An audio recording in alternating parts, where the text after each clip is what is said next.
Let's talk about, we should talk about this presidential election. It continues to grind on. It's my duty to discuss and explain. Of course, the big story today was the caravan of ballots that were being driven from Dade County all the way to Tallahassee that I mentioned over there, where this is actually where they actually may be another ballot recount. That's why what they're doing for this possible recount is putting all the votes into cars, trucks, you know, station wagons, and driving them up to Tallahassee.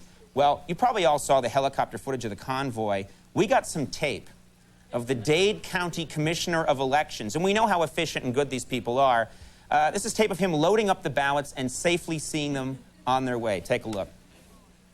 Put the ballots under the court, so they're gonna stay up there and get in the car, and I'm gonna go to Tallahassee and give the judge the ballots.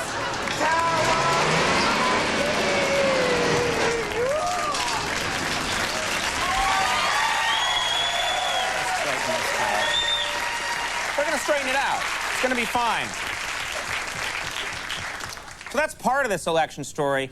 Another big part of this election story is that tomorrow is the monumental day when the Supreme Court, the U.S. Supreme Court, is set to hear arguments about the presidential election controversy. Finally, the U.S. Supreme Court stepping in. The fate of the entire election now rests in their hands.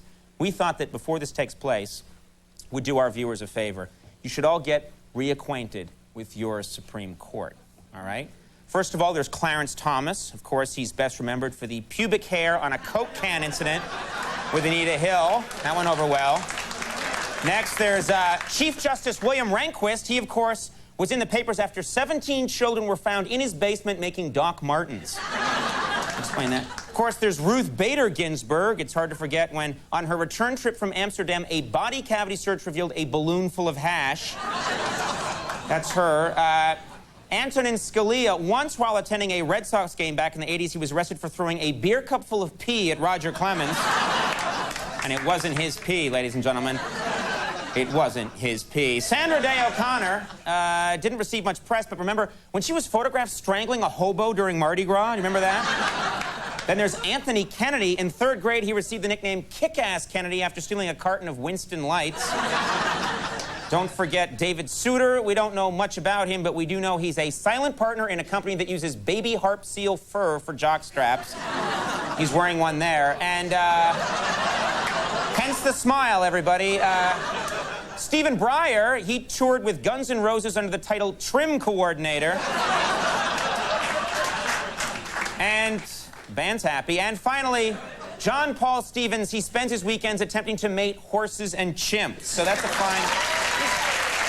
These are the people we want looking after things, I think. And finally, last thing I'll mention, everyone's been conducting polls about the candidates. Which one do you think is the winner? Which one should concede? What's going on here? Every time you turn on the TV now or look at a newspaper, there's a new poll. Well, we here at Late Night decided to just cut to the chase and do our very own poll. So we went out on the streets right here of New York and asked people one simple question: who's a bigger douchebag? Take a look. Bush.